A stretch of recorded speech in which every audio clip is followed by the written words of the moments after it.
శ్రీ విష్ణు పురాణము ముందు మాట. ఒకానొకప్పుడు మైత్రేయుడు అనే మునుపుంగవుడికి అనేకమైన సందేహాలు పరంపరలో కలిగాయి. ఆ సందేహాలను తీర్చుకోవాలన్న జిజ్ఞాస కలిగింది. ఇంద్రాదులకు ప్రభు ఎవరు? యోగేంద్ర వినుతుడు, వేదమయుడు, జ్ఞానప్రదాత, భువన నిర్మాత, భక్త, సంహర్త ఎవరు? ఇలా సమస్త లోకాలకు ఆధారభూతమై విలసిల్లే దేవుడు ఎవరు?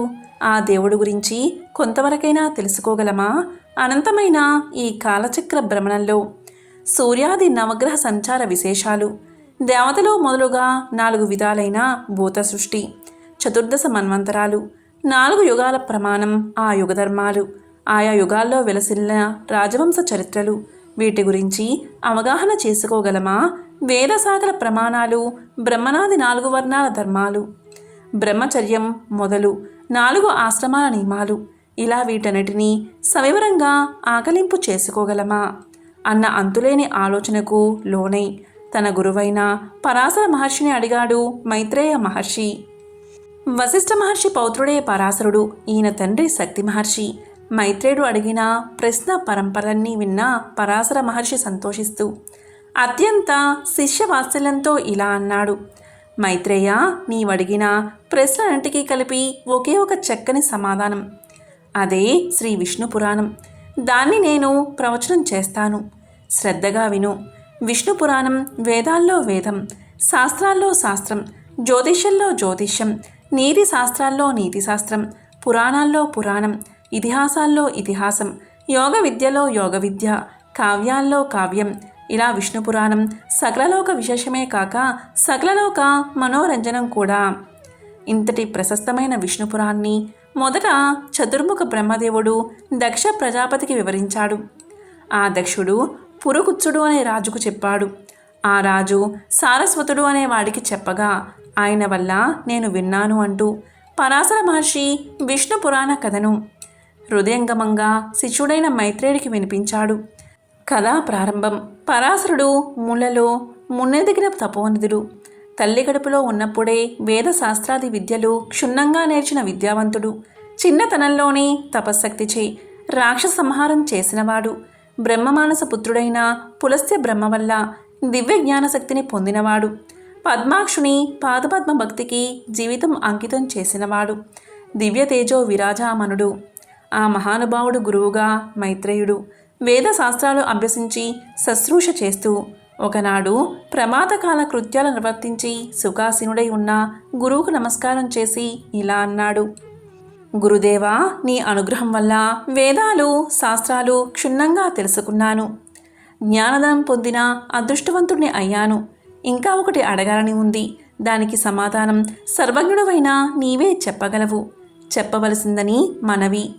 అదేంటి అంటే, అన్ని లోకాలలో ఆధారమై విలసిల్లే దేవుడెవరు? ఇంద్రాదులకు ప్రభువు, భక్తుల కోరికలు తీర్చేవాడు, చరాచర పదార్థంలో ఉండేవాడు, యోగీంద్ర వినుతుడు, వేదమయుడు, తన కథలచే ఇహపర సుఖాలను కలిగించే దేవుడు ఎవరు? విజ్ఞాన ప్రదాత, భువన నిర్మాత, భర్త, సంహర్త అయిన ఆ దేవుడి గురించి తెలుసుకోవాలని నా కోరిక. అలాగే పృథివ్యాది భూత ప్రమాణాలు, సప్త సముద్ర విస్తారం, సప్త ద్వీప వృత్తాంతం, సప్తకుల పర్వతాల విషయం, సూర్యాదిగ్రహ తారక సంచారం, యుగధర్మాలు, దేవర్షుల చరిత్రలు, రాజవంశ చరిత్ర, వేదశాఖ ప్రమాణాలు, బ్రాహ్మణ్యాది వర్ణధర్మాలు, బ్రహ్మచర్యం మొదలుగా 4 ఆశ్రమాల పద్ధతి వినాలని ఉంది. సెలవయ్యవలసింది అని మనవి అనగా పరాశరుడు పరమానంద హృదయుడే ఇలా చెప్పాడు. మైత్రేయ, మంచి విషయమే అడిగావు. అదంతా నాకు తెలిసిందే. ఇప్పుడు నీ వల్ల నాలో నుంచి బహిర్గతం అవుతుంది విను.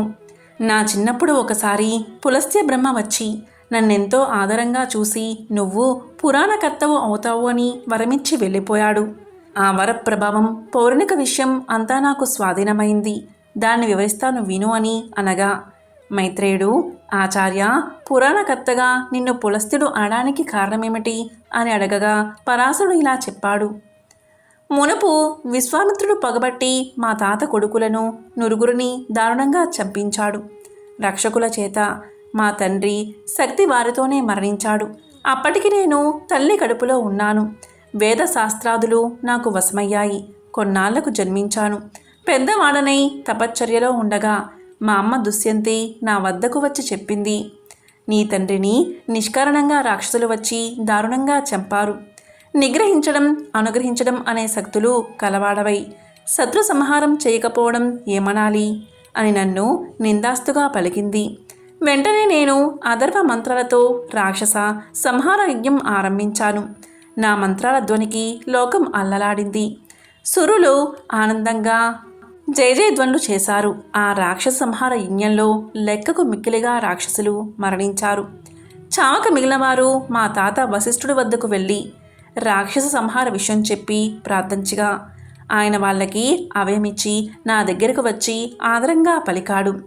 నాయనా పరాశరా, శాంతించు. ఏదో ఎప్పుడో జరిగింది. దానికిప్పుడు నువ్వు ఘోరంగా ఈ జీవహింస కార్యక్రమం చెయ్యవచ్చా? ఇలా చేయవలసిన వారు రాజులు. ఆపు, కోపం వదులు. జీవహింస చేసేవారికి సద్గతి రాదు. ఆ విషయం నీకు తెలియంది కాదు. ఇంకొక మాట, ఈ పని ఆనాడు నేను చెయ్యలేనా? కన్నతండ్రిని చూస్తూ ఊరుకున్నాను. కారణం జీవహింస మునుల కృత్యం కాదు కాబట్టి. శాంతించు. కోపం పాపానికి ధూపం, ఘోర నరకరూపం. ముక్తిని, స్వర్గాన్ని సంపాదించిన తపశక్తిని, పుణ్యాన్ని, యశస్సును, ధర్మాన్ని పోగొడుతుంది. ఇక వారి వారి కర్మఫలం కష్ట సుఖాలను కలిగిస్తుంది. దానికై చింత, సంతోషం పొందకూడదు. చూడు, ఏ తప్పు చేయని రాక్షసులు వచ్చి అభయం కోరుతూ ఏడుస్తున్నారు. వారిని రక్షించు అని పలికాడు. ఇక తాతబోధ విని శాంతించి రాక్షస మరణహోమం ముగించాను. అంతలో పులస్త్య బ్రహ్మ వచ్చి మా తాతచే సత్కారం పొంది కూర్చుని నన్ను చూశాడు.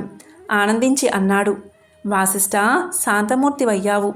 నీ కోరిక ఏమిటి అని అడగగా నేను ఆయన పాదాలకు నమస్కారం చేసి జ్ఞానం, మధురమైన వాక్కు, ప్రతిభ, పాండిత్యం, పురాణ ప్రావీణ్యం కావాలి ప్రసాదించు అని ప్రార్థించాను. తదాస్తు అని ఆయన వెళ్ళిపోయాడు. పులస్త్యుని వాక్కు నీ కోరికను సఫలం చేయుగాక అని మా తాత వరమిచ్చినట్లుగా ఆశీర్వదించాడు. మైత్రేయ, ఆ మహానుభావుల అనుగ్రహం వల్ల దేవరహస్య కార్యాలు, వేద విద్యా విశేషాలు నాకు అవగతమయ్యాయి. అనేక శాస్త్రాలు, గాననృత్య విశేషాలు, చరాచర భూతగణ ప్రవర్తన నాకు వశమయ్యాయి. వివరించి చెప్పగలను. కాబట్టి నువ్వు అడిగినవి పురాణ రూపాన చెప్తాను, విను. విష్ణువు భక్తవత్సలుడు, దేవమయుడు, దేవరక్షకుడు, విశ్వగురువు. సమస్తము విష్ణుమయమై నడుస్తుంది. ఆ దేవుడికి సంబంధించి విష్ణు పురాణంగా చెప్తాను. అది వేద సమానంగా భావించు, శ్రద్ధగా ఆలకించు. విష్ణు పురాణం వేదాల్లో వేదం, శాస్త్రాల్లో శాస్త్రం, జ్యోతిష్యంలో జ్యోతిష్యం, నీతి శాస్త్రాల్లో నీతిశాస్త్రం, పురాణాల్లో పురాణం, ఇతిహాసాల్లో ఇతిహాసం, యోగ విద్యల్లో యోగ విద్య, కావ్యాల్లో కావ్యం, సకలలోక విషయం, సకల జన మనోరంజనం అంటూ ఇంకా ఇలా చెప్పసాగాడు.